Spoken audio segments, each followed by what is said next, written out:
A paz do Senhor Jesus Cristo, a todos os filhos de Deus na face da terra. Aqui é o irmão Xavier, do Projeto Vida.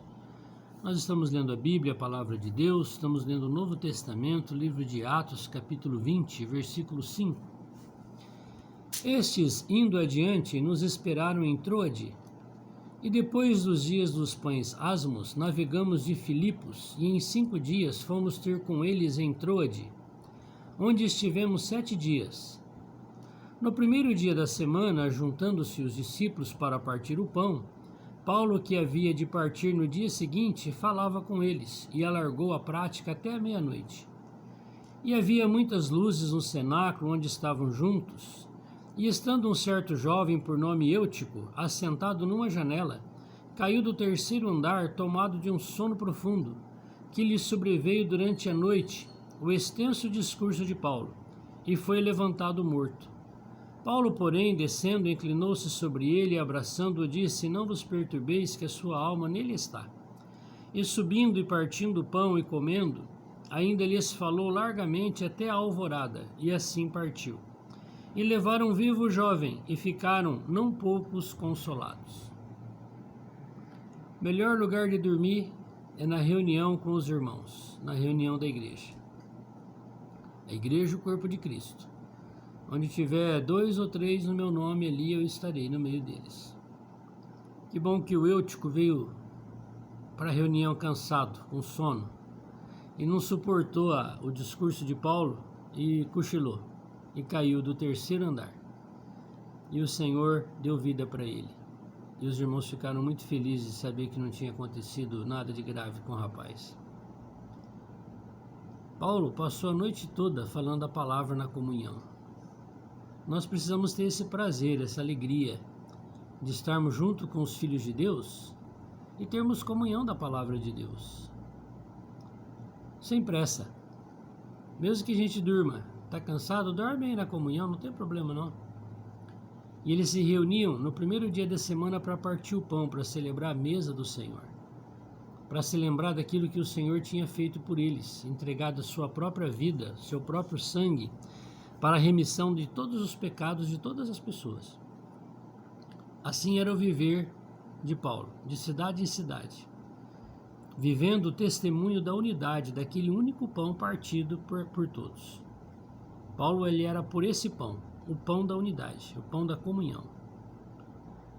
Nós, porém, subindo ao navio, navegamos até Assos, aonde devíamos receber a Paulo, porque assim o ordenara, indo ele por terra. E logo que se ajuntou conosco em Assos, o recebemos e fomos a Mitilene. E navegando dali, chegamos no dia seguinte defronte de Quiós. No outro, aportamos em Samos, e ficando em Trogílio, chegamos no dia seguinte a Mileto. Porque já Paulo tinha determinado passar adiante de Éfeso, para não gastar tempo na Ásia.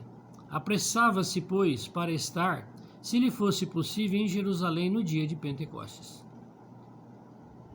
Então Paulo, ele estava obstinado a ir para Jerusalém. Lá em Jerusalém ainda tinha o templo. E o templo era dos itens que ainda atrapalhava a expansão da igreja. Porque o templo era o lugar de adoração. E o Senhor falou que aquele templo seria destruído. Mas agora a igreja ainda estava fixa nesse templo, de ir lá, ter que ir lá fazer reunião e culto a Deus lá naquele lugar. Por isso que ele foi destruído, porque o Senhor falou que ele não mora em casas feitas por mãos humanas. Mas Paulo aqui, tão conhecedor do plano de Deus, da economia de Deus, ainda estava preso. Há muitas questões ainda da tradição, mesmo que ele venceu a questão da circuncisão, que era um tabu, era algo complicado para se vencer, para que os judeus aceitassem os gentios que não eram circuncidados como irmãos, como filhos de Deus. Paulo venceu essa questão. Mas Paulo ainda estava preso nos votos, estava preso no templo, e ele estava preso ainda em falar o evangelho para os seus patrícios. E o Senhor Jesus falou que ele era o apóstolo dos gentios, não dos judeus. Isso vai trazer consequências graves para Paulo ali na frente.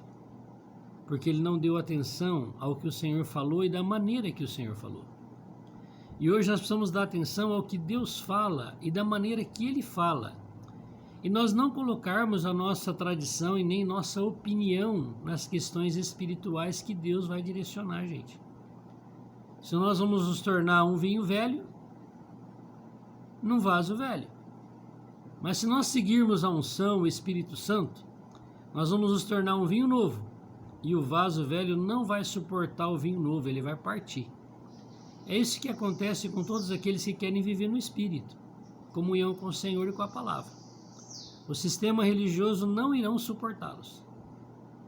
Quando você falar que a igreja não é aquele lugar, que a igreja não é aquela denominação, que a igreja não é aquela religião, o diabo vai usar os líderes, aqueles que estão empenhados em ter benefícios próprios para si nas religiões, nos templos, e vai perseguir você. E vai perseguir a mim. E o que nós temos que fazer? Permanecer firme, seguindo o Senhor de cidade em cidade, fazendo a obra de Deus. Que o Senhor nos dê essa graça. Senhor Deus Todo-Poderoso. Obrigado, Senhor, porque o que nos espera é o que Paulo também está esperando, a coroa da vida. Nós queremos almejar, Senhor, sermos reis vencedores com o Senhor pela eternidade. Ajuda-nos, Senhor, a cada um de nós, completar os sofrimentos que o Senhor começou na cruz. Assim como Paulo fez com esses tantos irmãos citados aqui que se tornaram cooperadores do Senhor junto com Paulo. Ajuda-nos, Senhor, a te viver cada dia da nossa vida. Amém. Que Ele me abençoe, que Ele se lembre de você, que o Senhor nos dê um dia na presença dEle. Amém.